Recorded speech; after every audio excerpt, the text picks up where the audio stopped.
Sa kuang experience sa una, sa wala pa mi suga, maghangin ug mag-ulan-ulan, labi na gid magbagyo, wala jud mi gamiton nga suga. Kay ang suga sa una, mantiniran jud mi og kingki. Kung mag-ulan, dili gid mi ka pasiga sa among suga, dulom kaayo among paglihok perti jud pagkalisura.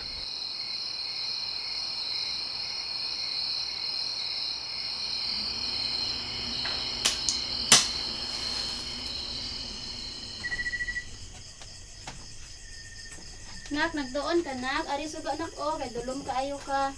Sa ako mga bata, naga-eskwela sila. Petjud kaayo kay ang pagtudlo nila labi na og na sila mga assignment, so dili gid mi ka-answer. Kay duluman, so kung mapatay mahutdan po mi og gas, wala mi suga. Luoy kaayo gid amo kahimtang gyud.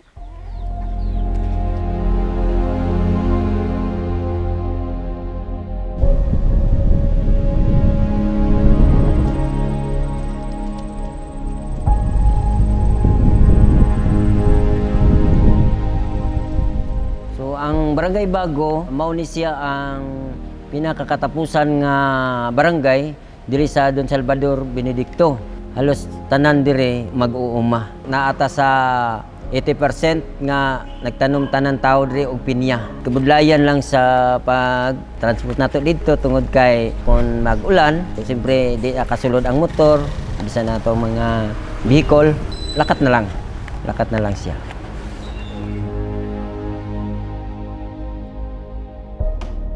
Ang pinakapangabuyan gid sa amon tanom sang humay, luya, mais kag ang pinakadako gid nila nga gintanom amo ni ang pinya. Magnubo sa 1,500 hectares ginatanuman sang pinya. Ang kasagaran gid ang kilo ara lang sa 3 kon size kung magdako kag may buyer na diri nga nagasaka diri sa amon.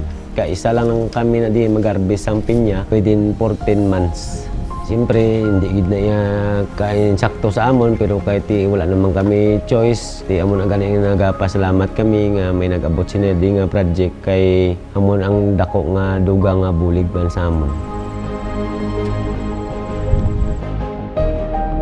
Sa akon pagkaibalo, prutas lang gid ang produkto sang pinya. Sa una, ang daon sang pinya ginahaboylan na sa namon o kung ginapakaon sa karabaw. Subong dugang extra income na ni sa samon kay gina-process na ni sa imuon lanot, pineapple fiber. Ging tagaan man kami sang machine nga para sa pag-create sang fiber nga libre nga ginhatag sa amon sang ICE funded by European Union.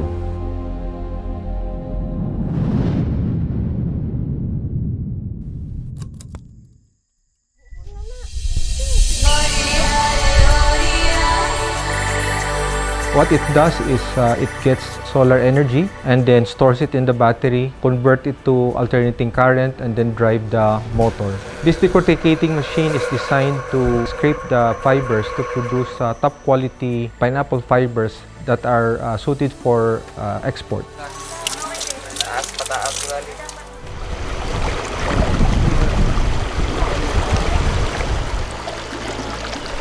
This remote community is one of the remote communities in the Philippines that does not have access to regular line electricity. So they're currently enjoying the solar home systems, taking energy from the sun just to provide basic lighting. But those are for basic household requirement. However, they need extra income for them to maintain the system and also improve their lives for education or even for health. Sa ako ang na-feel karon nga naa na mi solar, so dako gid kayo ako ang pasalamat. Labi na gid sa akong mga anak, nakita nako sila. Lipay man sila nga hayag nami, labi na gid sa ilahang mga module karon nga magabiin na lang ang siran, hayag na nga among panimalay sa among paglihok si rikta-rikta na dili na sa gaban.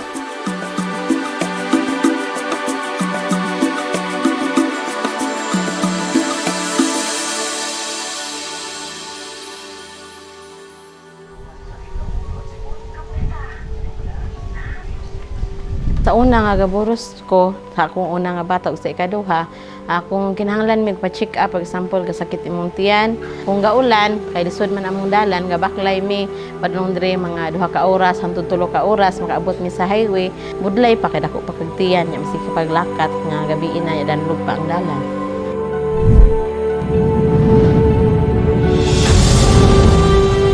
Diri sa atong barangay natay 632 ka pamilya.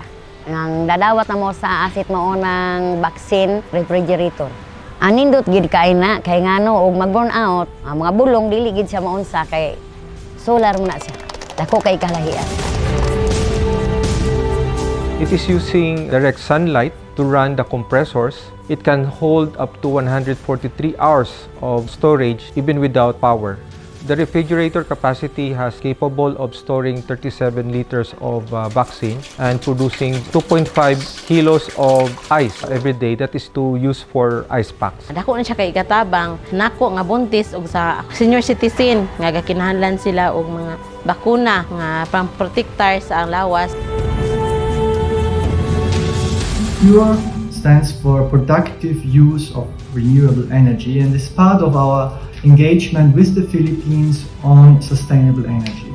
It's a large overall program of 66 million euros and we are working with our Philippine partners to enable the energy transition in the Philippines, which should be a response to the global climate change crisis. In our first partnership with EU ASEP in 2018, we funded post-harvest equipment for a solar-powered abaca stripping machine and a solar-powered corn processing machine for 2 communities in Davao del Sur. In 2019, when Pure 3 was launched, TEFI funded a solar-powered rice mill in our upland community in Sual, Pangasinan. The Pure 4 site is where the large pineapple farms are located and the #1 producer of pineapple in Negros Island. About 1,200 households in off-grid sitios of the municipality are recipient of the solar home systems under the DOE Household Electrification Program. Matagumpay yung proyekto natin because of the presence of the several sectors that includes our local government units. While we promote the renewable energy, we give livelihood to people as well as giving energized areas, those unserved by the grid of the electric cooperative energized area. So this project really helps farmers that we have, especially to combat this pandemic that we have, in this crisis that we have. Daghang salamat Team Energy Foundation. Daghang salamat sa Department of Energy. Madamo gid nga salamat ASEP.